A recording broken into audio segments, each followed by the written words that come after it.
Good afternoon, everyone, and welcome to another Workplace Leaders webinar from AgilQuest. These are educational lectures and panel discussions from leaders and innovators in the alternative workplace strategy arena and related areas. These are meant to benefit and support your workplace plans and programs within your organizations. Those of you who have joined in on the prior webinars or listened to one of those archived on our website know that these aren't really focused on our hoteling technology, but rather the techniques and methods for making the most of your program regardless of the vendors that you choose. Today's is a panel discussion, and we've got an awesome set of industry experts lined up from the business continuity field, consultants, thought leaders, and in-the-field practitioners. We've also got two contributors who couldn't be with us today, but who've shared their knowledge, materials, and information. Kathleen Lucy is a fellow of the Business Continuity Institute and brings depth and breadth of experience to business continuity planning, disaster recovery, and risk management. Her consulting projects in business continuity span a wide range of industries, from financial to insurance, from healthcare to pharmaceutical, legal to environmental, and more. Ms. Lucy has founded Montague Risk Management to reflect the convergence of the various risk-related fields, such as identification, mitigation, information security, and continuity planning for critical business functions, as well as reliability engineering for building infrastructure and support systems. She's a thought leader, a prolific author, and a highly sought-after speaker in both the U.S. and U.K. business continuity and disaster recovery industries. We also have Carol Delate from CE, the Virtual Computing Environment Company. She's a continuity of operations specialist and a certified continuity professional and a self-professed Lone Ranger in a company of 1,600. She spent the last 10-plus years developing, implementing, and maintaining the components of business continuity and disaster recovery plans for multiple Fortune 500 companies in the Dallas area. She actively serves on the board of directors for the North Texas Association of Contingency Planners. Mrs. Delate recently achieved the Competent Communicator and Competent Leader levels within Toastmasters International, where she also provides oversight and guidance as an area governor for several clubs. We also have Shane Haber from the National Cancer Institute, where he's the Facilities Operations Specialist and Program Manager in the Office of Space and Facilities in the largest of the institutes there at NIH. Mr. Haber leads the NCI Physical Security and Emergency Preparedness Program, which planned and implemented NIH's very first staff emergency mustering and accountability system. He's worked in the physical security and facility management arena for 15 years and concentrates on the use of technology to meet mission objectives. He's received multiple NIH Merit Awards for emergency evacuation preparation and for information technology, as well as been nominated for their Mission First Safety Always Award. His unique perspective highlights the pitfalls you can expect and how to avoid costly mistakes while implementing IT-based solutions, and he's frequently a subject matter expert to other government agencies who are struggling to implement security and emergency preparedness solutions. We have two additional contributors who just in the last couple of days discovered they couldn't join us on the panel today, but who helped to create the materials we're sharing. Dr. Jim Kennedy is an internationally known lecturer, consultant, author on information security, operational risk, and business continuity, and the Booz Hamilton firm has been providing management consulting for about 100 years to government agencies, corporations, and nonprofit organizations throughout the world. To keep up with the growing complexity of client needs, they've developed expertise in technology, engineering, and analytics. And one of the things you'll see today is their workplace program is remarkable, and it's really transformed Booz Allen Hamilton inside and out. It put them in an enviable position of having a 7-to-1 worker-to-workspace ratio, which any of us here at AgilQuest can tell you is just the epitome of a worker-to-workspace ratio. Puts them in a great competitive position for lower costs and made them a leader in delivering that same workplace practice to knowledge to their clients. So we've got a really interesting panel here today. We've got a discussion that will end in a Q&A session for all of us, so we should have an interesting hour ahead of us. Now we've got, we want to just really quickly touch the reason we're having this particular topic is as the workplace has changed from having like a single place that workers go to, a single building in which all the people are going to be working in, to today's modern workplace where that same group of people are probably working in multiple buildings and if not working from home or some kind of client site. This is all accomplished using some kind of technology, and that technology typically revolves around some kind of phone switching to deliver their communications to wherever they're working right now, hoteling to allow them to use the spaces that they have reduced down to at the optimum utilization, and connecting with some kind of access control system to make sure the building's both secure and that we know who's in the building. These are the typical kinds of functions that AgilQuest is tapped to deliver for our customers and why we've been involved in business continuity and COOP. So those of you who are joining us and know AgilQuest really well, you'll know the functionality here. But those of you who are over on the actual business continuity and COOP side of the house, these are the places where our experts within AgilQuest actually get involved in those kinds of programs. So we built this particular topic knowing that there would be great interest within our customers, gathered some panelists, and we've got a really interesting discussion today. We have our very first question to start us off. We'd like everybody who's on the call today to share with us basically where you're at today, your own current level of experience within business continuity, contingency planning, emergency preparedness, or continuity of operations. So if you're just new or getting started, you're just now learning about this, if you type in an A in the chat window and send it to us. If you are already involved but the project is fairly limited or it's siloed within your organization, that would be a B or a department only. If you already have an organization-wide kind of plan or program but you haven't really thoroughly tested or exercised it yet, that would be a C. And if you're one of those organizations that has been working on this for a long time and you have a organization-wide entire program that's well-tested and continues to be maintained and implemented and changed as the organization changes, you'd enter in a D. Looks like we've got quite a few responses already. Let's see. And we've got our panel on board. So we've got a good number of Bs, a couple of As, a C, 2 Cs, and a D. So we've got quite a few folks who are in the beginning side or just getting started or in the kind of limited scope so far. That's terrific. That means we're going to have the opportunity here for the panel to really pass on along a lot of knowledge. So let's go ahead and get started with our panel discussion. We have Carol Delate, who's going to help us understand kind of the definitions and the different kinds of terms that we're using during today's panel. Carol? Thank you, Doug.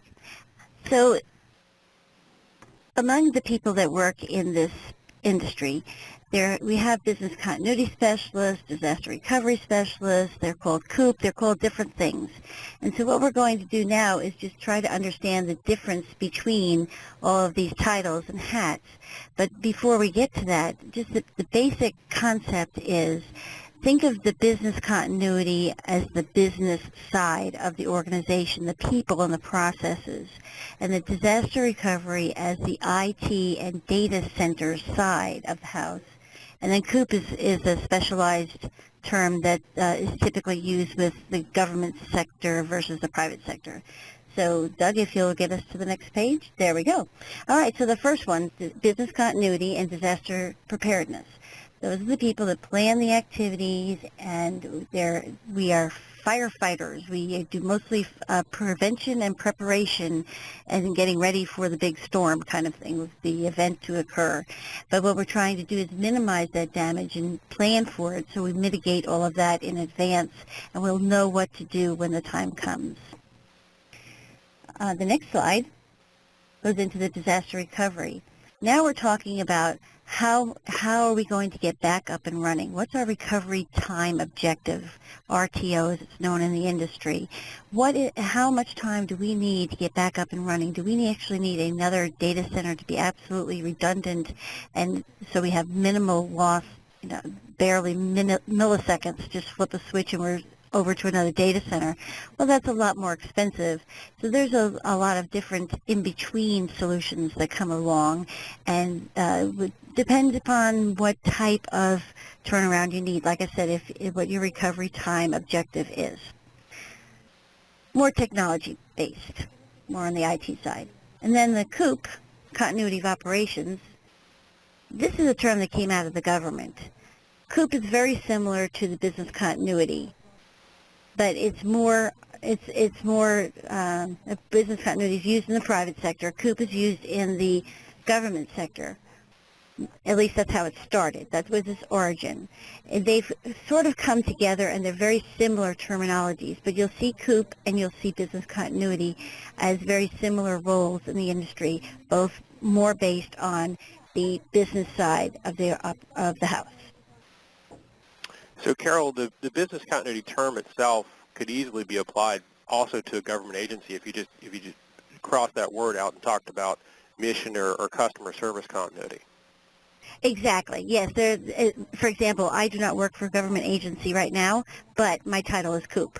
So, like I said, they're starting to blend, and there's less distinction between the two of them because the functionalities are very, very similar. It's just which type of titles you'll see in the different companies.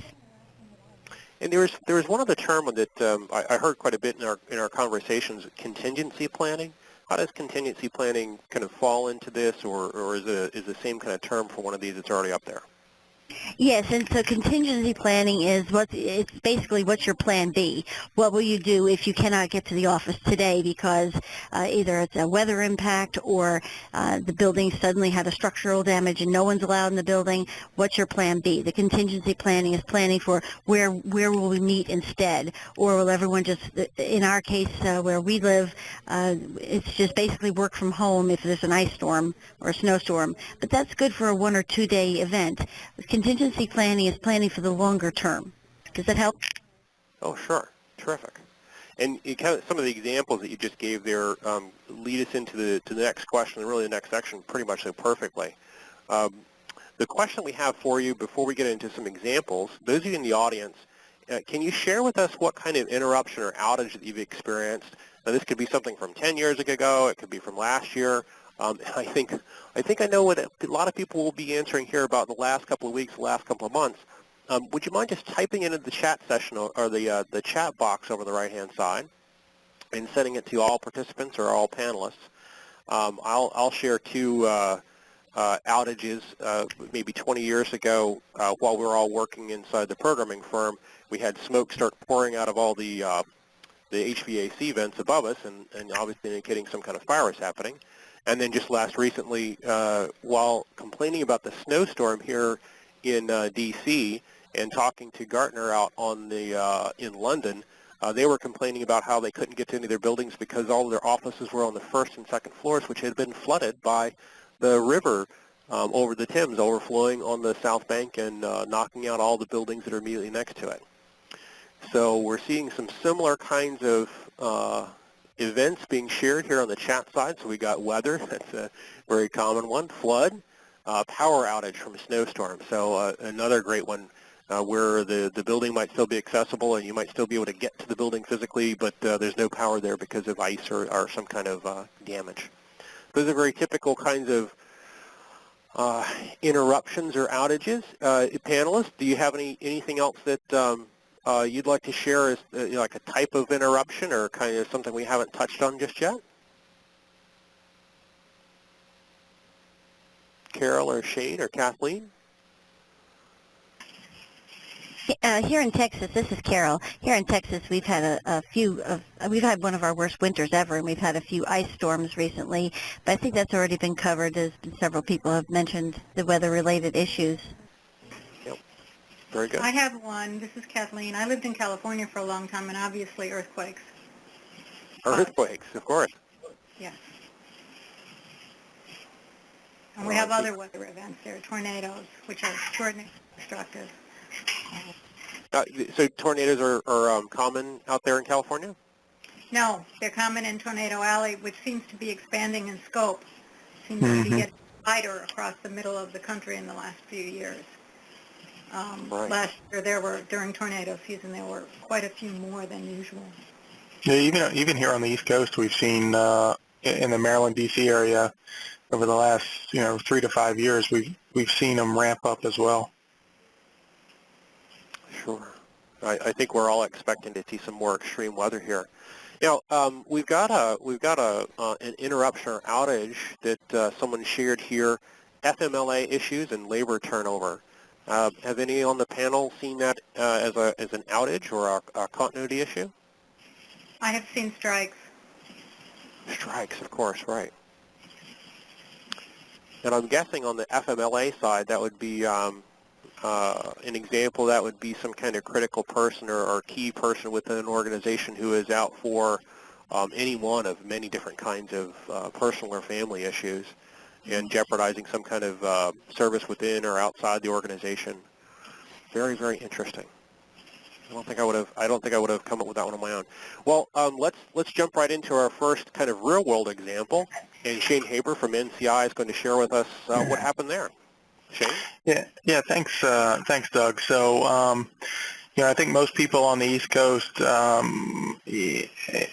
would not have really thought about earthquakes, even 5 or 10 years ago, but in August of 2011 in Mineral, Virginia, that was the epicenter. They experienced a 5.8 magnitude earthquake with multiple aftershocks with a few days following that, and really sort of got the attention of people in the National Capital Region to figure out, what happened, what did they do that was correct, and what did they do that was not correct. That earthquake, as it says there in the slide, was, $200 to $300 million in damage across the area.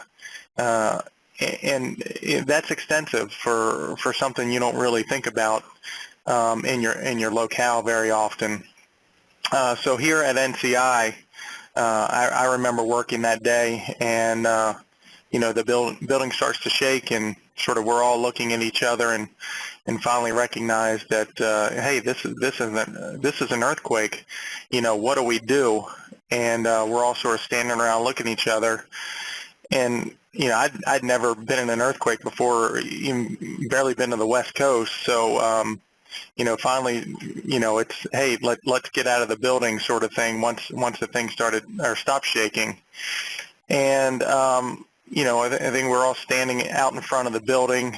Most people were standing, in many cases, 10, 15, 20 feet away from the building, which is probably, in hindsight, not the smartest thing in the world. But, I think that with any good sort of management, that they start asking questions, and they asked us, so I work for the Office of Space and Facilities Management, and we're in charge of many of our COOP and emergency preparedness activities within the Institute here at the Cancer Institute. And they started asking many pertinent questions, like, did everyone get out safely?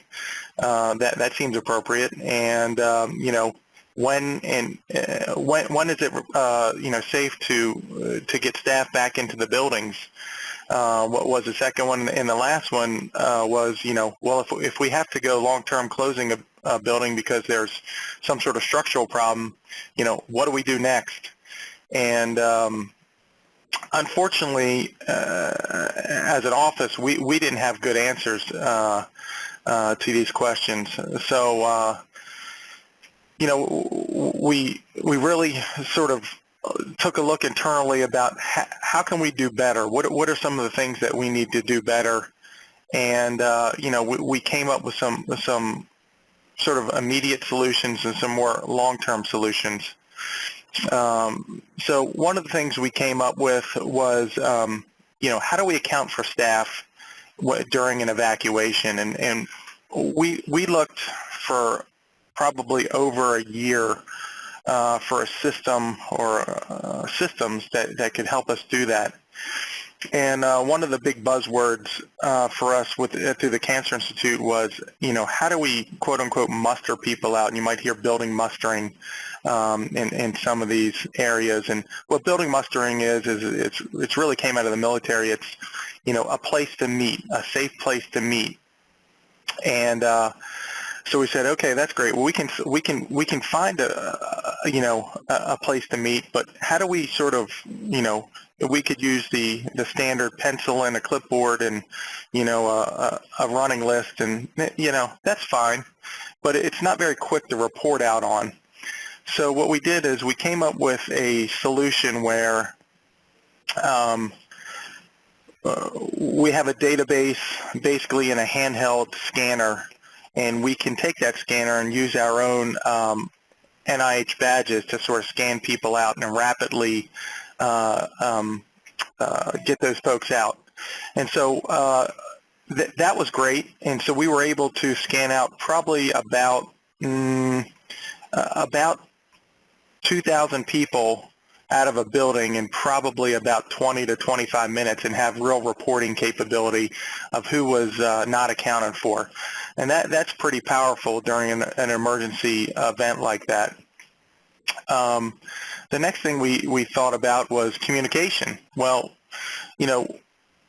obviously during that time, cell phones were jammed because everyone was on the phone right after that. It didn't seem to be like any infrastructure problems. It was just like overuse. So, we had to come up with a better way, a better tree structure to sort of get information from our off-campus facilities back to our on-campus facilities. So we looked at ways to do that. And we've always had sort of an emergency notification system, which is it's a third-party provider that you can basically type a message into, and it can ring out to cell phones or give you an email to your desktop. It can text message you. So we really sort of re-emphasized the use of that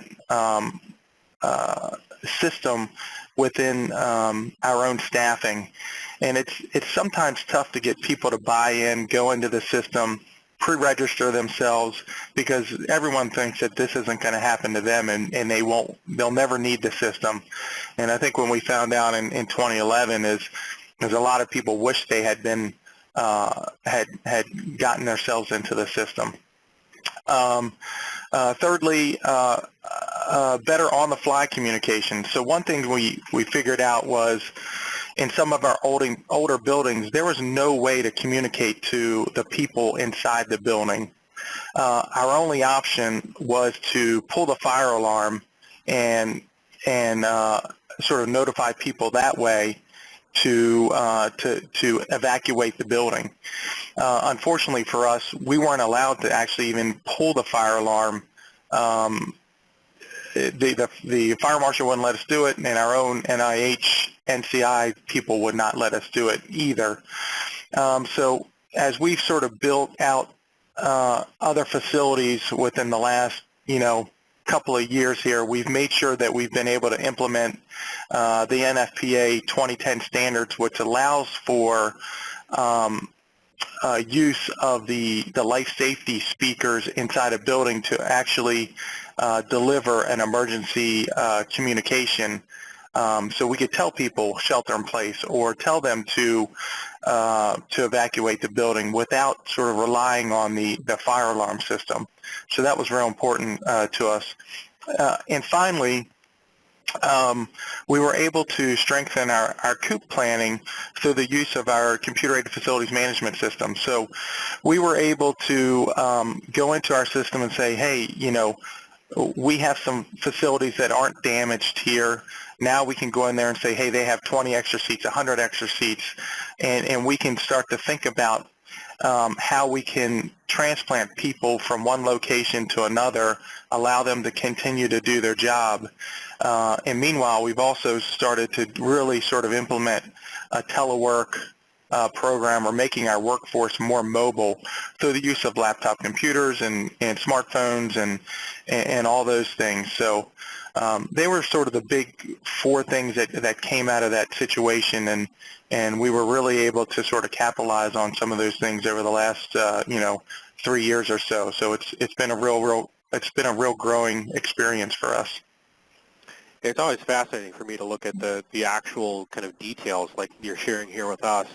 And it's clear from your background that you've got really strong technology, so the places where you're tying these different systems together to support through an emergency or continue operations is, to me, sounds like something that you have great knowledge in. There's a couple points in here, though. I think that you've also added to your staff. You've brought in some folks from the outside who have kind of a different real-world emergency experience. Can you share with us just really quickly that point and who you've got working for you and how that's worked out for you?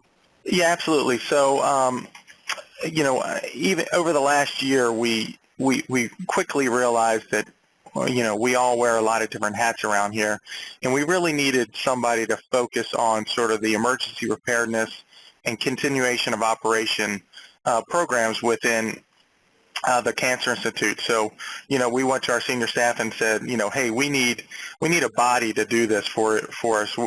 We've not done a great job, only because, and not that we're not willing to do this, but because we all have other things we're concentrating on. And this is really important, but let's get a full-time person in here to manage these programs for us. And so we did that probably about 8 months ago. And we've really made great strides internally to get our volunteer coordination up, to really sort of strengthen our continuation of operation, look at our facilities, understand where we can move people, the use of our radios during an emergency to practice those things. So all the things that sort of goes along with those, we now have a real resource to coordinate those things instead of doing a fire drill twice a year, and we all wipe our hands and go, oh yeah, we're done. That was pretty good. Now it's sort of more, it's more robust, and senior management has really bought in, so it's been really great. That's fantastic. That's an excellent real-world example of the kind of the emergency side, the what do you do when something unexpected occurs. I'm going to step in real quick for Booz Allen Hamilton, one of the participants here who was able to share their information but couldn't have somebody actually speak to us here on the line. And this comes from kind of the opposite side, the what do you do organizationally, what have they done organizationally to prepare for some kind of emergency or some kind of outage in some way. In the D.C. metro area, Booz Allen has a bunch of different offices and certainly a lot of people who are comfortable working at home or telecommuting already. And the physical layout within D.C. itself, there's a bunch of different paths from the Northern Virginia or D.C. or Maryland suburbs where people come into work, come into their assigned building in a particular location. The downside with that is when that building is unavailable for whatever reason, power or bomb threat or heavy traffic, or when one of the routes to your building is dead stop, standstill, can't get to it, too icy to get to, whatever. That kind of one-to-one assignment, the person being assigned to a particular location, impedes their ability to do work, to deliver service to their customers. So what they did is they built what we call a network of space. They've included all those seats and all those buildings into one giant pool of where you can do work from. And because of that, they've overcome the issues with individual locations and the routes that one might take to get to those particular locations. And they've got a fairly sophisticated both workplace program as well as business assurance strategy, and it includes both the taking care of their people, complying with laws and regulations, as well as continuing to be able to do service for customers. And these slides will be available within the archive on the website, so those of you who would like to see these more or delve a little bit deeper into them, they'll be available for you. I think some of these things will probably make it into a little guidebook or a checklist that we create to share some of these really good ideas, good practices, along with everybody else. The important things I think from here are because they've got a culture, they've got a mandate of everybody is going to treat the workplace itself as just the spot that you're doing work at the moment, and they're equipped to and trained to, and they practice this all the time. The fact that any one of those locations is not available or they can't get to a particular location doesn't stop them from continuing to be productive, continuing to deliver whatever service they are delivering, whether it's internally or externally. And of course, anybody who has questions about these particular slides, we'll be happy to pass them along and see if we can't get somebody at Booz Allen Hamilton to speak to them. And in the meantime, now we talked just really quickly about these examples. We'd like to know from the audience there, with those of you who are already doing some kind of program, what kind of testing do you do? Shane shared with us kind of the practice musters that they do, the actual drills and getting people to muster outside and discovering whether or not it's through the actual emergency or through some of those practices, kind of the flaws in those programs, hey, we can't actually communicate to people in the building because we're precluded from being able to use the system. What kind of testing do you guys do within your own organizations? And if you wouldn't mind, just use the chat facility over on the right-hand side to share that with us. And we're going to go ahead and move on to the next slide here, and perhaps as the panelists are sharing the next couple of slides with us, they can take a look at the chat and take a look and see what kind of testing other people are doing, and if appropriate, comment on that. Thanks very much. And we're going to pass the baton over to is it Carol? I'm sorry, this is Kathleen. Kathleen, can you help us understand some of the standards that drive the industry and over time have formulated the typical ways that people address business continuity or COOP plans? Sure. What you're seeing here is a summary of a lot of the standards that have existed in the past 10 years or so. We now have an ISO standard, 22301. Before that, we've had U.S. standards, British standards, New Zealand standards, Australian standards, Singapore standards, basically all saying the same kind of thing, which is get a plan, exercise it, review changes in the organization, go back. All of these standard methodologies are circular. It starts out with what do we have, what do we need to build, so you do a business impact analysis, and then you move into the design of the recovery strategies to mitigate those risks. Then you develop a plan, then you test it, and you go into a continuous stage of maintenance and training. Every single one of the standards talks about an ongoing program. Unfortunately, that message has not always been well received by corporations or by public agencies. And so we have a project initiation. You notice on the left it says project initiation. Most of these talk about project initiation. But in the beginning, really what you're doing is you're starting a new business function, a new ongoing program. And this has been one of the challenges that has faced us from the very beginning. So when you're starting, you have to identify, do we have regulators? Well, if you have regulators, you know about it, and you've been in this business for a long time, because any regulated industry has always had a requirement for a business continuity posture to be in place. Business impact analysis is really all about what do you do, when do you need it, how critical is it to your organization.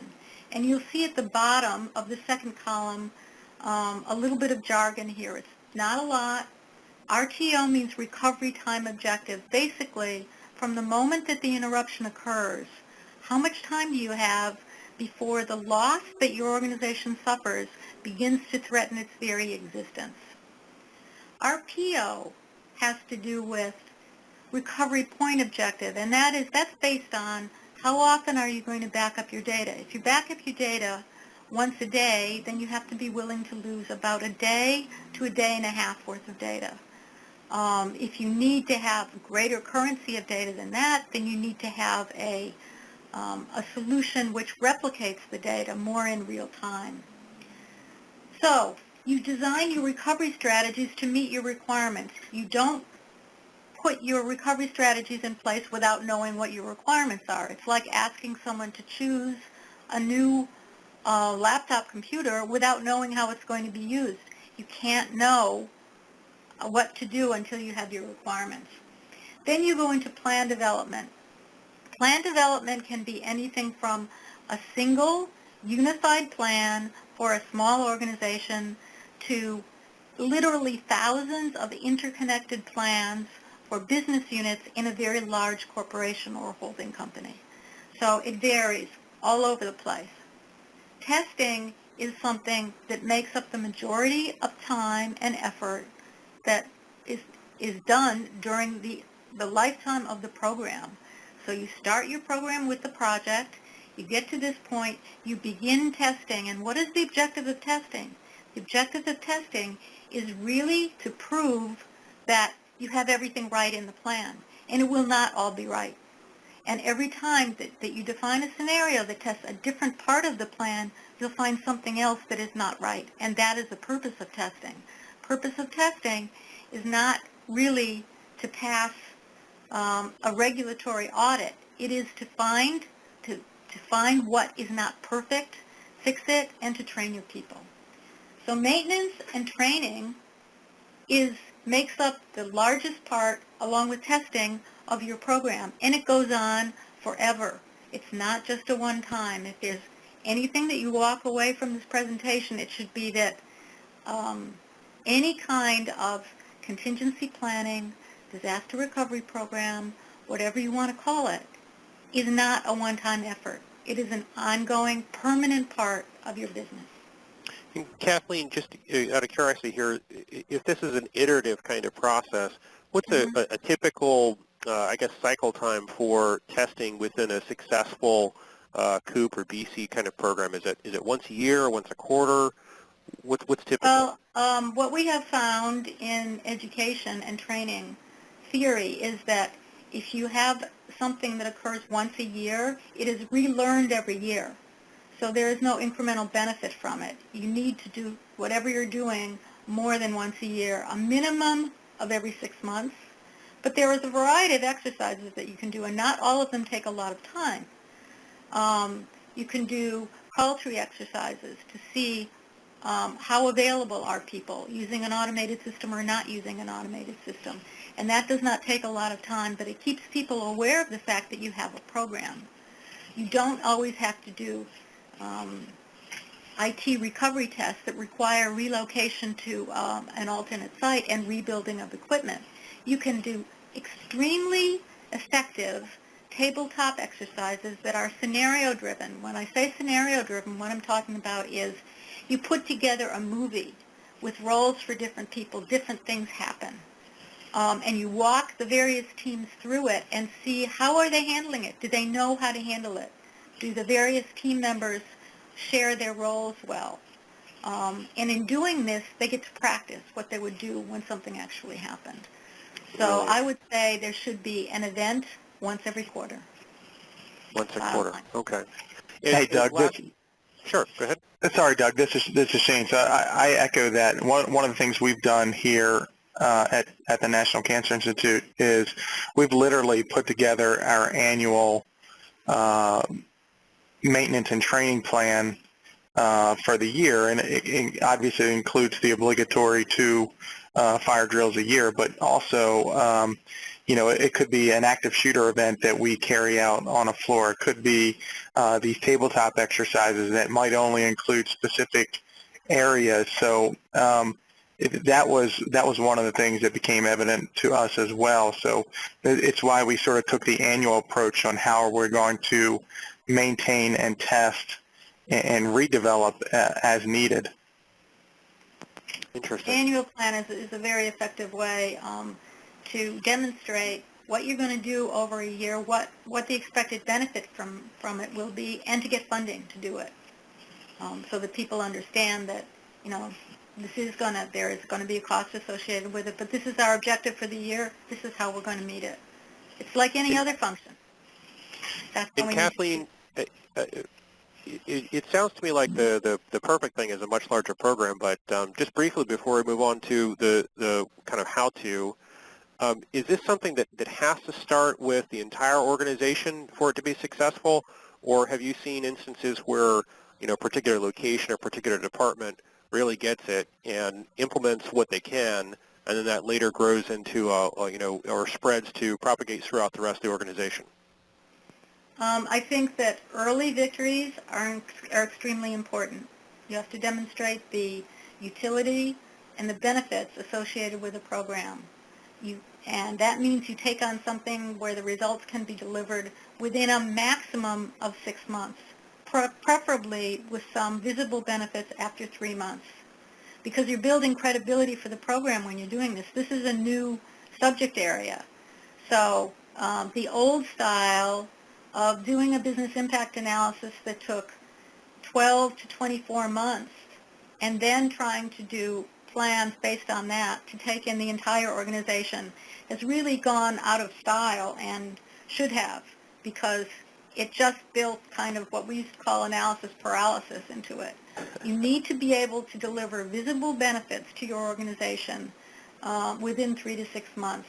It's the key to implementing long-term within your organization. So no, Sure. don't the entire organization unless you're very, very small. Gotcha. I think a lot of folks that are on the call and will listen to this later or do their own kind of change management workplace programs. They'll probably recognize your I think you called it early victories there to help demonstrate success and the benefits of some kind of change. Now, hopefully, Carol, can you share with us kind of the what every single person who's behind this needs to know, the kind of the industry driver or some terminology that people use consistently to perpetuate, develop, and implement these programs? Thank you, Doug. What we have here on this slide is a concept that is born out of the total quality management concept, and it was developed by a man named Edward Deming. And so oftentimes you'll actually see this called the Deming cycle.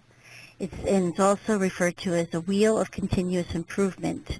So the PDCA, which you see on the top line, stands for plan, do, check, and act, which you see on the four the four quadrants in the middle. And what you'll see is you'll see that there are arrows that point around, and it's showing that this is a cycle that is an ongoing cycle. Business continuity is not a project. It's a program. It's an ongoing program. And so this shows how that all occurs. And much to like what Kathleen was talking about, in the plan quadrant, you'll see that that's where you do your business impact analysis. This is where you determine solutions based on that analysis. And then you move on to the right where it says do.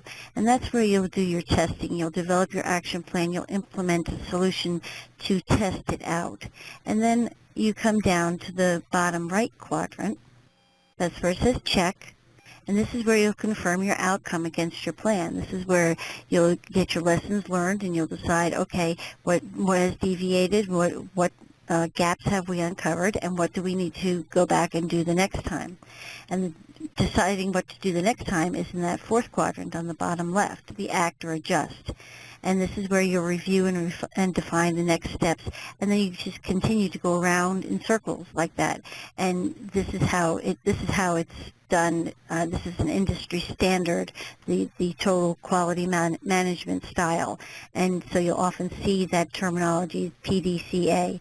And it's a very easy diagram to build. This is actually, I just built this very easily in Microsoft Word. You just pull in at the tab at the top where it says insert, and then you go to the smart art, and there's something called a matrix, and it pulls up one of these. And so you can color code it according to your company's colors or whatever, but to define and customize it for yourself. But the basics are still the same. You're going to define the problem and the scope. You'll analyze in the planning section. You'll determine what your solution is. Then you go do it. You implement it. And so that's the plan, then the do, and then you come down and you do the check. Okay, what have we learned this time? And then you go back and decide what you're going to do for the next round. What will we do different? What other aspects of the program will we be testing next time? What lessons have we learned? And you just go around and around in a circle like that. So knowing that the kind of the best practice here would be to cycle through all of this on a quarterly or a 6-month or at worst case scenario like every year, you could actually schedule out, here's the times when we're going to do each one of these kinds of activities and keep on cycling through it until we've got a good success and we've propagated this idea, the benefits of this kind of program out throughout the entire organization. Exactly. And again, this applies to business continuity and COOP and emergency preparedness and disaster recovery. It kind of applies to all four of those things, doesn't it? Absolutely, and really, and because it's a project management terminology too that they use. So you'll see the same PDCA concept across many disciplines. Right. Terrific. So this is kind of a guidance for a high-level guidance for how to approach everything. I think Kathleen's going to take us into some very specific business continuity, domain-specific. Here are some elements of dealing with an incident and some things that may not be obvious from the higher level. Kathleen? Yes. One of the things that I want to add before I go into this is testing is never done because you have to test everything as it was, but organizations change, they grow. So whenever there's a change in the organization, there's probably going to be a change to your recovery strategy. So it is a moving target. That's part of the reason why it is an ongoing program. You don't ever get to the end of it. You continue around the plan, do, check, act cycle for the life of your organization. If you're not moving and changing as an organization, the likelihood is that you will not be around for too much longer because this is a dynamic world. Okay, let's start at the lower left column, lower left part of this page. You have business continuity teams and you have information technology recovery teams. These two areas make up what most people think of as a business continuity or COOP plan. And I'm here to tell you that it's a lot more than that. If you have an organization of any size, what you're going to have to do is you're going to have to coordinate information, communications, up and down among all of these teams.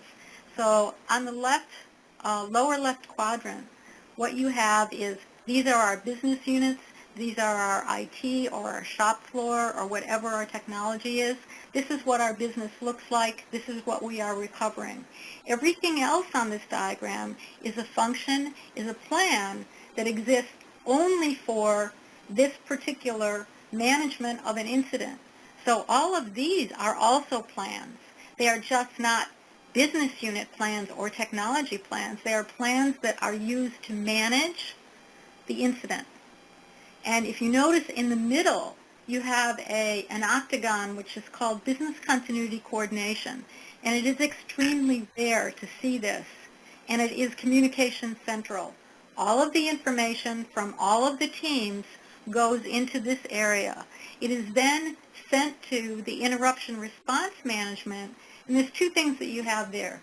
You have an interruption management team, which is operational management, and you have an executive oversight team, which approves the recommendations that are made by the operational management team. This is the way things work normally. This is the way they should be working during an event. You should not be asking senior management to make decisions without recommendations because that's not what they do. So we replicate that. We have media relations here as well. How you decide to use social media is a very important part of your response. And you have a command center and a support team for that because all of your executives will be in a place.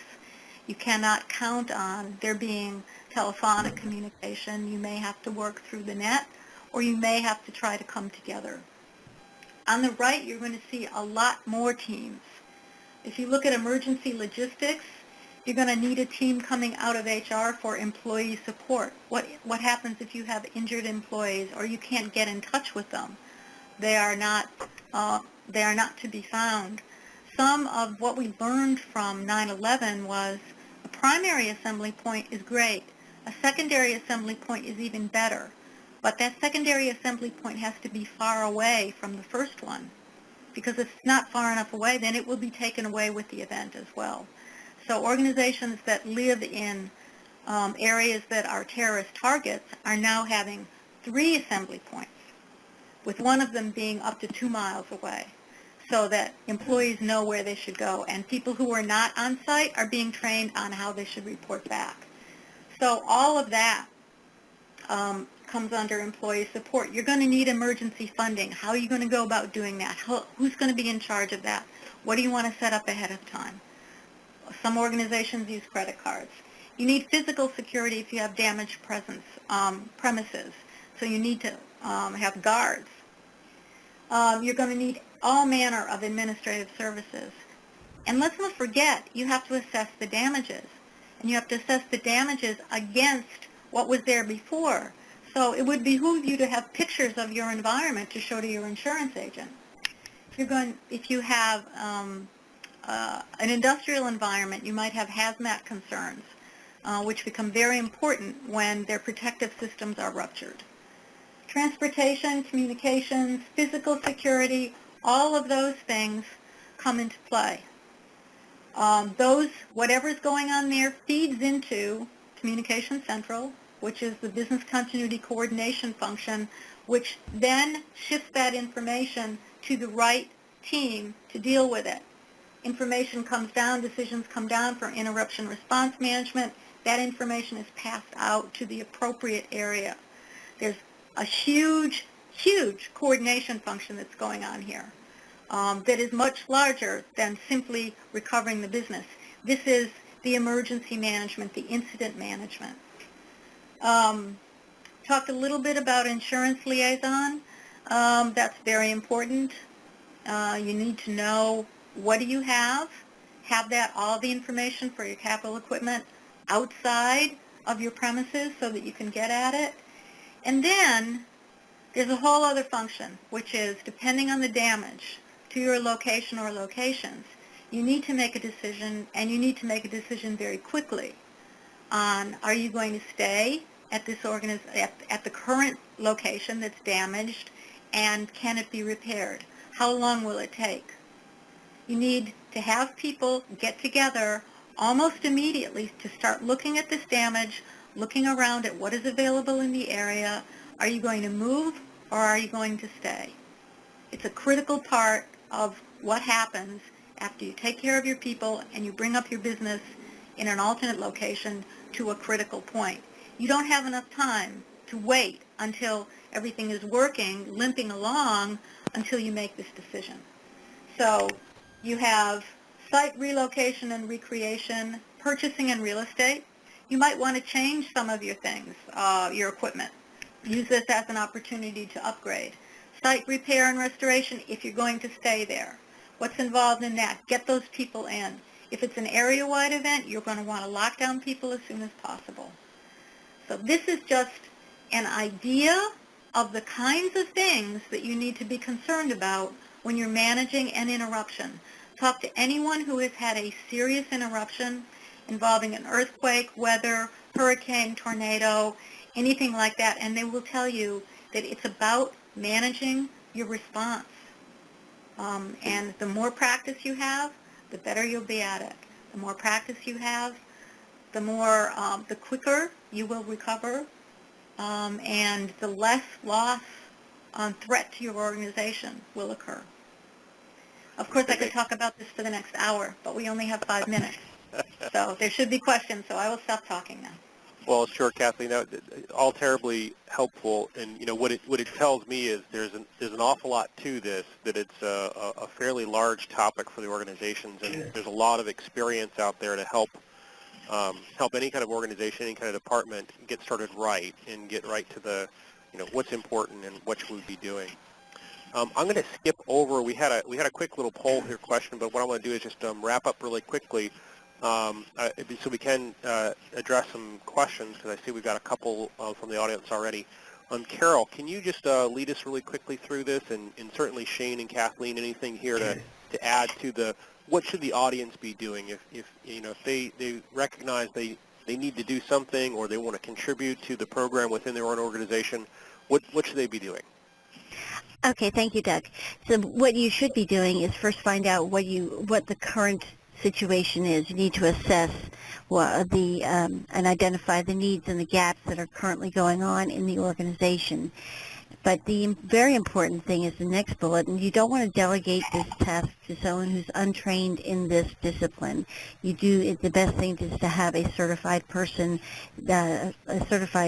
trained in business continuity. It's kind of like the difference between an accountant and a CPA. The certification just shows that much more level of expertise and drilling down into the knowledge base. So the next item here is to coordinate your departments and establish a program. So this will take some time depending upon the size of the organization, and you just need to find out by the department heads and the senior leaders what's going on, where the gaps are, and pull together a committee, have that leader assign somebody to be part of the committee. And another important part is to realize that business continuity is led by the business, not technology. Too often organizations put BC underneath the IT organization, and then it gets drowned out by the disaster recovery people. And it's really a different part, as you've seen over this past hour. You've seen that there really is a different part of the puzzle. They're the same puzzle oftentimes, and they have to interact like a puzzle would, but they are very different pieces, and this part should be led by business. And then there's just a list of some organizations that do conferences and have online magazines and chapters. The ACP have local chapters all across the world that meet monthly usually and share ideas and so forth. So I would recommend that you go to Google or your favorite search engine and drill down on some of these keywords, and you'll find where these organizations are. Thank you, Doug. Terrific, Carol. Thanks. Well, we want to move right on to questions. So this is your opportunity to use the chat facility in the WebEx to send your question to the panelists here, and we'll stay on as long as we can to answer as many questions as you send in. We've got a couple here already. Let's see. We are responsible for making sure employees have desks and printers and that kind of thing. We're not currently involved in the business continuity program. How do you recommend that we get involved in our own organization?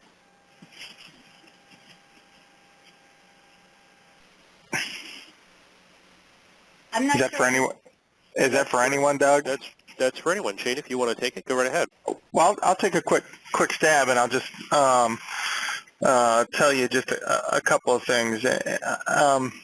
How do you get involved? And I think that's a great question. I think organizationally, you sort of got to smash the silos, right? Because the great thing about the graphic, the incident management model graphic, is it sort of shows you that there's no silos, there's no stovepipes. Everyone's got to be working together. It's an all-encompassing program that is, while sort of there needs to be one driver, it really has a lot of stakeholders associated with that. And so even though you may be in one of these sort of quadrants, I think you gotta get to the right person and say, hey, we are a valued partner in here. Let us in, and this is why. Show the business why it's important, and show value, because at the end of the day, you probably do have value to the process, but they may or may not know yet. Sure. Kathleen or Carol, anything to add?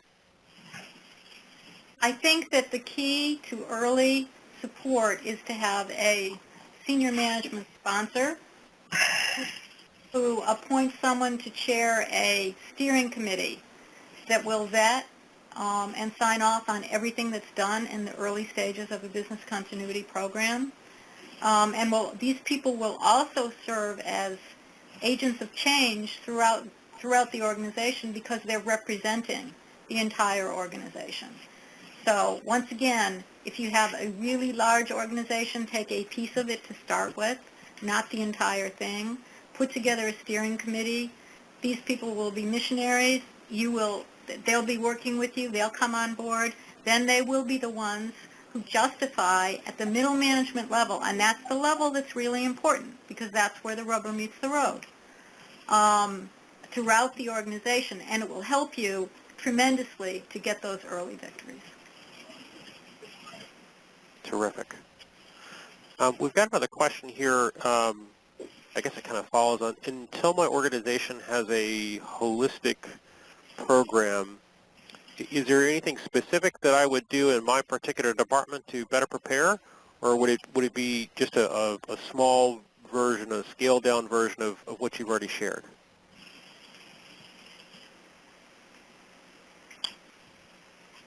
I think this is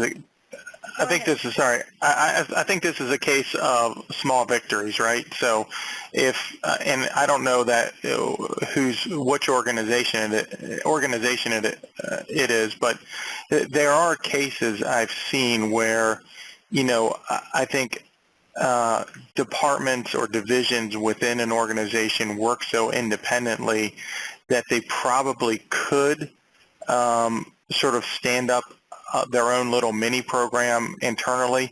A great example here within the government is there's programs that adopt telework, and there's programs that absolutely do not adopt telework in any way. So obviously there's a, you know, the folks that adopt telework, they're much more agile to sort of continue on the mission that they need to. Now, I wouldn't say that that's sort of the best way to go about it, but I think that small successes, as have been indicated, and this is one area where you could really do that and hopefully be a model for the rest of your organization. Great point. The key point is when you initiate this program in an organization, be very careful not to fail. The reason that I say that is that it makes it all that much more difficult the next time around when inevitably there's another attempt to put business continuity in place. And that person is going to be pushing that snowball uphill, up a very steep mountain, because people have seen this before, they've seen it fail, and they're going to be reluctant to get on board with something that they think won't last. So, do yourself a favor, do your organization a failure. Make sure that you have the commitment of your organization before you undertake a business continuity program. Sure. I think that's a great tenet for just about any kind of change management program, but especially here on something that's this kind of important to the organization and the people in it. I know that we've got folks that are going to be dropping off here because we're out of time. I want to see if we can answer this question before they drop off. This one I think is directly at Shane. Can you elaborate the communication tree structure, I guess, change or enhancement? Yeah, so what we did is we had sort of, I guess, a tree. You know, it's almost like the old sort of phone tree situation that you get, you know, for emergencies that you might have used in school. You know, I'll call you, you call two people, they'll call two people.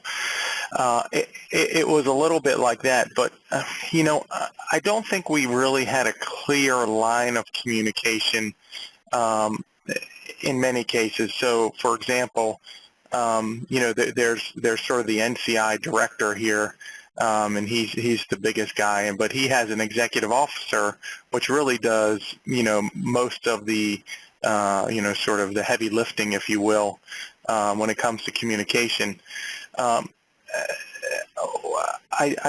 I'm not sure that there was sort of a clear line from the executive officer down to sort of the division levels that said, hey, this has occurred, what do you need to do?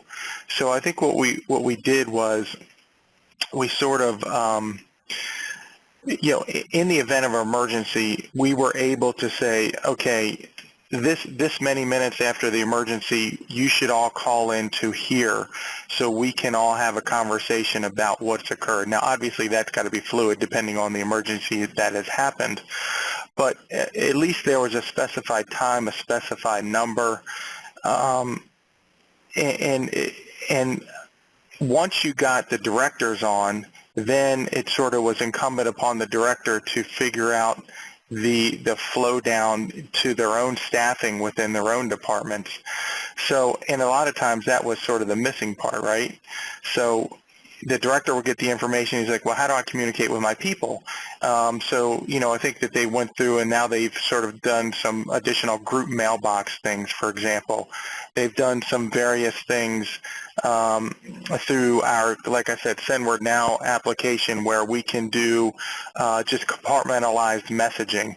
So I think it was just more of a matter of sort of streamlining the effort and making sure we understood from the flow of the tree who was contacting who and when they were going to do that within the event, if that makes sense. And I assume that's also a system that's tested. You guys tested that kind of, are we propagating the message out the way we expect it to? Yeah, absolutely. It's something, we test the automated system almost every time we do an event. But I think it's more than that. It's how is my director going to talk directly to me? So there may be specific information for my specific group within the organization that might be important. So that's as important as the general information, I think, that comes over to us as well.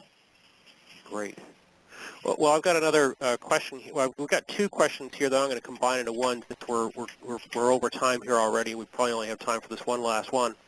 And I'm guessing that Carol and Kathleen, kind of your diversity of organizations and situations would probably be best for you two. The first question is, how do you prepare employees for the day that they drive to work, but the building's, in this case, it's saying burned down, but the building's not available?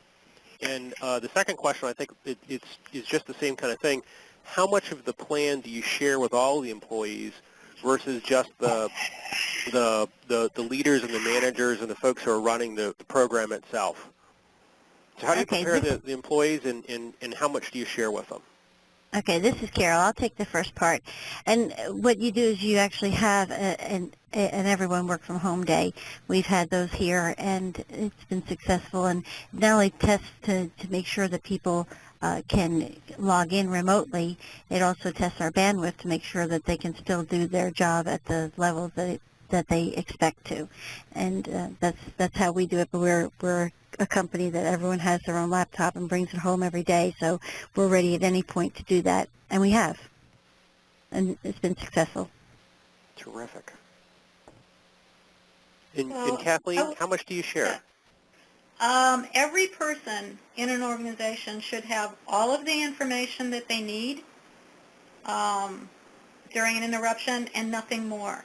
That means that everyone has a plan for their own business unit or their own responsibility within IT or operations or shop floor, whatever it is, but they do not have, they may need some information specific to what alternate site they need to get to, but they definitely do not need all of it.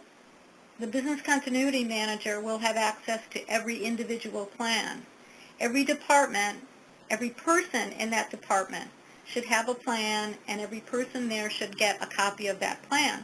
But I tell people to make it 25 pages or less, because if you get people paging through a small print 3-inch binder, they will get extremely frustrated, and they will not be able to do what they're supposed to do. Remember that this is a high-stress situation.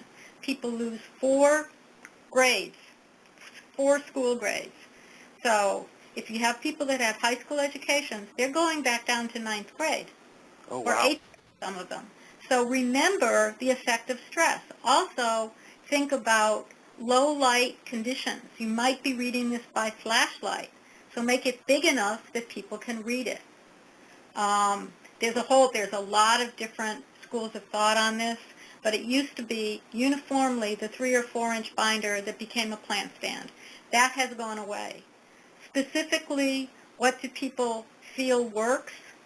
Either just a piece of a very large plan, or keep your plan small and keep your reference information in several other areas or available online so that you can get it when you need it. But don't make people carry 3-inch binders. Sure. Well, it sounds like you're kind of echoing part of your incident management slide from before, where there is 1 or 2 individuals who are responsible for that business continuity, the management of the communication during the event itself. So I would assume that the giving people very concise, narrow, limited, here's what to do, here's the information that you need for your own department. You'd have to test out that. Okay, so we have questions that are not answered by the piece of information that was given to us. We should be practicing by reaching out to that communications or continuity manager? Well, basically what happens is you have people walk through their plans. You may have a remote test where people have to go to the location where they're going to work from, and probably the information will be stored there, either in hard copy or in some sort of detachable media or online. Maybe all three of those, because if it's a telecommunications interruption, it's not going to be reachable online. So you're going to need some portable media. Or you might be bringing back backups from offsite storage, and you're bringing this information back at the same time. But it's not going to do anybody any good to have the 3-inch binder that they're not going to be able to find anything in. Sure. The early stages of an event are the ones that are most critical. It's when people are injured the most. It's when communications are the most difficult, and that's what we're trying to aim for in the immediate recovery plans. The detail on how you're going to recreate an IT system does not need to be in that plan. It can be made available when it's needed. Oh, sure. Okay, that makes a lot of sense now that you're giving an example there of what doesn't need to be in that particular plan for those folks. You know, and I know we're running out of time here. I apologize that we've still got some folks online who are asking questions. So, Shane, you know, what Kathleen just said, you talked about at your mustering station, you're scanning badges, you're using the badges in some kind of way. How do you do that if you don't have, you know, power and connectivity? What are you doing in those circumstances? These units are actually standalone systems, so they're battery powered. They're connected to our network, and so what happens is actually here at our new facility, we're a badge in, badge out facility. So these units get real-time information during the day. During that process, and what we'll do is during the event we would unplug them. We would roll these Pelican cases out that would have these units in them, and we would pull the units out and start scanning badges. So it actually has real-time information from them, and no need for building power or building network in that case. So you're like picking these up as you walk out the door, and yeah. When it disconnects, and that's the latest information. That's pretty up to date. Yeah. Oh, absolutely. Yeah. Terrific. Well, I apologize again for running us past time here. If we get any more questions, I'll pass them out to the panel. We want to thank everybody who joined us today on the panel: Kathleen, Lucy, Cara Delate, Shane Haber, and the contributions from Dr. Kennedy and Booz Allen Hamilton. You know, thanks again for sharing with us your knowledge on these particular topics. It will be up on the AgilQuest website for the folks who need to pass it to and kind of educate the rest of the people in their organization. We've got contact information here for the folks should you want to reach out and ask your questions directly or engage them for some kind of knowledge. And everybody keep an eye on your inbox. Our next webinar will be in April, and it's on improving user adoption and buy-in for hitting program goals and maximizing utilization. So keep your eyes peeled for the announcements from Ashley. And thanks, everybody, for joining us today for another Agile Workplace Leaders webinar. Have a great day.